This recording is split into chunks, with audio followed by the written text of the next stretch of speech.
জানিয়ে দেব যুদ্ধ বিরতির জন্য ইসরায়েলকে চাপ ইউরোপের যে 3 দেশের। আরও জানিয়ে দেব যুদ্ধ বিরতির আড়ালে গাজায় নজরদারি, জিম্মিদের সন্ধানে ইসরায়েল এখনও পথে পথে। সৌদি যুবরাজের স্বপ্নের বলি হলেন হতভাগ্য এক শ্রমিক। সর্বশেষ জানিয়ে দেব জুম্মার নামাজের সময় মসজিদ ঘেরাও, ইসরায়েলের এই হামলায় নিহত হয়েছেন 44 জন ফিলিস্তিনি।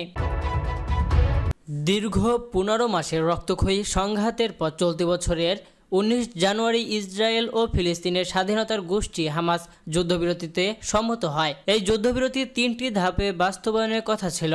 প্রথম ধাপে 42 দিনের জন্য সংঘর্ষ বন্ধ রাখা হয়, দ্বিতীয় ধাপে গাজায় সব ধরনের সামরিক কার্যক্রমের সমাপ্তি ঘটানো এবং তৃতীয় ধাপে ইসরায়েলি সেনাদের স্থায়ীভাবে প্রত্যাহার করা হবে বলে চুক্তি হয়। তবে যুদ্ধবিরতির প্রথম ধাপ শেষ হওয়ার আগেই ইসরায়েল তাদের সামরিক তৎপরতা বাড়িয়ে তোলে। সর্বশেষ গত সোমবার ইসরায়েলি সেনারা যুদ্ধবিরতির চুক্তি ভেঙে গাজার উপর ব্যাপক বোমাবর্ষণ করে, যেখানে এক রাতের মধ্যে 400 ও বেশি মানুষ নিহত হয়।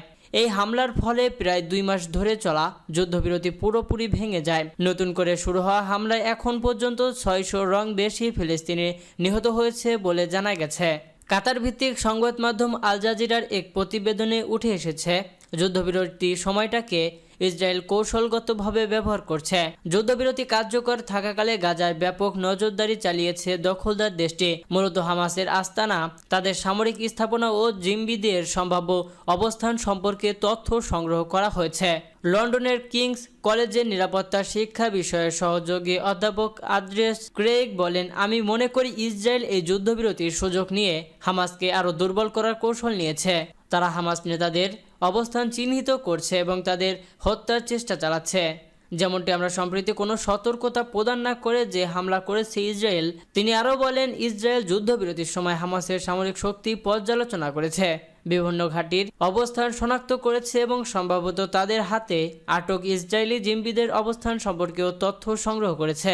এখন তারা হামাসের নেতাদের টার্গেট করে হামলা চালাচ্ছে। এদিকে গত সোমবারের ইসরায়েলি বিমান হামলায় গাজার ডি ফ্যাক্টো প্রধানমন্ত্রী সহ হামাসের বেশ কয়েকজন উচ্চপদস্থ নেতা নিহত হন। বিশ্লেষকরা মনে করছেন, ইসরায়েলের যুদ্ধবিরতির সুযোগ নিয়ে হামাসের নেতৃত্বকে দুর্বল করার পরিকল্পনা করেছিল এবং এখন সেটি বাস্তবায়ন করছে। এর আগে যুদ্ধবিরতির সময় ইসরায়েলি সামরিক গোয়েন্দা সংস্থা আমান এবং শিন বেত গাজার ভেতরে একাধিক অভিযান পরিচালনা করেছিল। এসব অভিযানের মাধ্যমে তারা হামাসের বিভিন্ন স্থাপনা, ভূগর্ভস্থ টানেল এবং কমান্ডো সেন্টারগুলোর অবস্থান সম্পর্কে স্পষ্ট ধারণা পায়। আল জাজিরা বলেছে, ইসরায়েলের সামরিক বাহিনী এই যুদ্ধবিরতিকে একটি কৌশলগত বিরতি হিসেবে নিয়েছিল এবং এটি ব্যবহার করে ভবিষ্যতের সামরিক পরিকল্পনা সাজিয়েছে। আগামী 2034 ফুটবল বিশ্বকাপের আয়োজক দেশ হয়েছে সৌদি আরব। প্রায় 1 দশক পর অনুষ্ঠিত হতে যাওয়া বৈশ্বিক এই আসরের জন্য স্টেডিয়াম বানাচ্ছে দেশটি। ফিলিস্তিনের অবরুদ্ধ গাজা উপত্যকায় ইসরায়েলের একাধিক ভয়াবহ বিমান হামলা চালিয়ে যুদ্ধবিরতি ভেঙে দিয়েছে, যার ফলে উপত্যকায় পরিস্থিতি আরও জটিল হয়ে উঠেছে এই মুহূর্তে।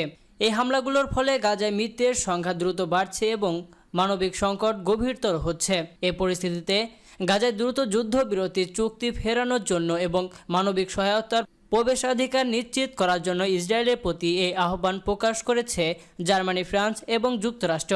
স্থানীয় সময় শুক্রবার বার্তা সংস্থা রয়টার্সের এক প্রতিবেদন থেকে এ তথ্য জানা যায়। প্রতিবেদনে ইউরোপের 3 দেশ এক যৌথ বিবৃতিতে এই আহ্বান জানায়। এই বিবৃতিতে তারা গাজায় মানবিক পরিস্থিতি নিয়ে উদ্বেগ প্রকাশ করে ইসরায়েলের কাছে পানি, বিদ্যুৎ সহ মানবিক সহায়তার প্রবেশাধিকার ফিরিয়ে দেওয়ার অনুরোধ করছে। তাছাড়া গাজার মানুষদের চিকিৎসা সেবা এবং চিকিৎসার জন্য হস্তান্তরের সুযোগ নিশ্চিত করতে তারা ইসরায়েলকে আন্তর্জাতিক মানবিক আইনের সঙ্গে সম্মতভাবে পদক্ষেপ নিতে আহ্বান জানিয়েছে। 3 দেশের পররাষ্ট্রমন্ত্রীরা গাজার বেসামরিক মানুষের প্রাণহানিতে গভীর দুঃখ প্রকাশ করেছেন। তারা ফিলিস্তিনের স্বাধীনতাকামী সশস্ত্র সংগঠন হামাসকে আহ্বান জানিয়েছেন যেন তারা ইসরায়েলি জিম্মিদের মুক্তি দেয়। তাদের মতে ইসরায়েল এবং ফিলিস্তিনের মধ্যকার সমস্যার সামরিক সমাধান সম্ভব নয় এবং একটি দীর্ঘস্থায়ী যুদ্ধবিরতি নিশ্চিত করায় শান্তি প্রতিষ্ঠার একমাত্র উপায়। এছাড়া 3 দেশের পররাষ্ট্রমন্ত্রীরা গাজার জাতিসংঘ প্রকল্প পরিষেবা কার্যালয়ে হামলার ঘটনায় নিজেদের গভীর উদ্বেগ এবং মর্মাহত হওয়ার কথা জানিয়েছেন এবং এ ঘটনায় পূর্ণাঙ্গ তদন্তের আহ্বান জানিয়েছেন।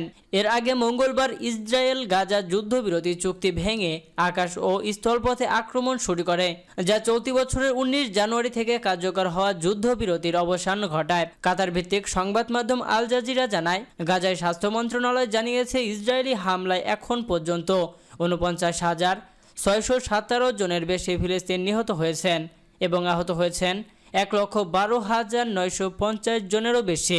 অন্যদিকে গাজার সরকারি প্রচার মাধ্যম দাবি করছে নিহতের সংখ্যা 61,700 ছাড়িয়ে যেতে পারে, কারণ ধ্বংসস্তূপের নিচে বহু মানুষ চাপা পড়ে আছেন বলে ধারণা করা হচ্ছে। মঙ্গলবার থেকে শুরু হওয়া নতুন আক্রমণে 600 জনেরও বেশি ফিলিস্তিনি নিহত হয়েছেন।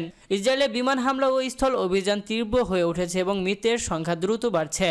ইসরায়েলি সামরিক বাহিনী জানিয়েছে তারা গাজার দক্ষিণ রাফা শহরে স্থল অভিযান শুরু করেছে এবং বেত লাহিয়া ও গাজার মধ্য অঞ্চলে তাদের অভিযান অব্যাহত রেখেছে, যার ফলে মানবিক সংকট ও আরও তীব্র হয়েছে।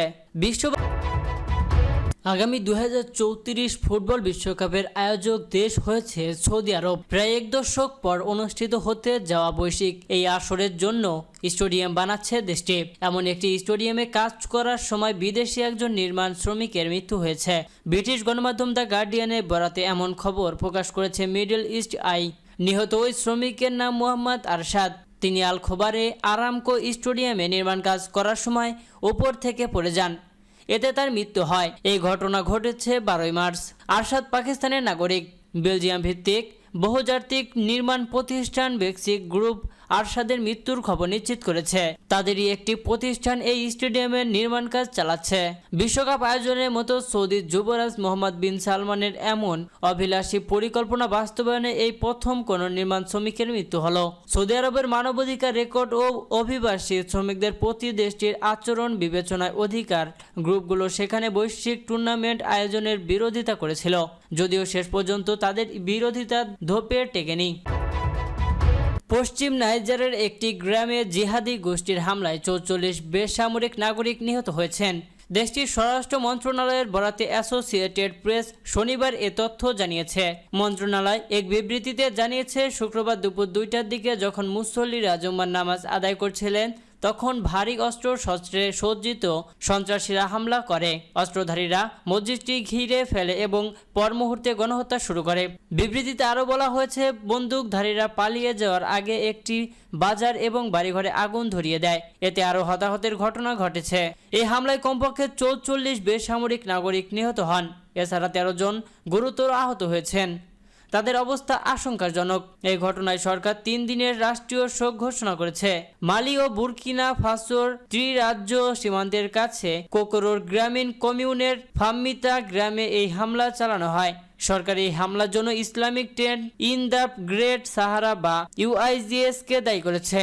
তবে অ্যাসোসিয়েটেড প্রেস মন্তব্যের জন্য আইএসজিপিএস এর সঙ্গে যোগাযোগ করতে পারেনি।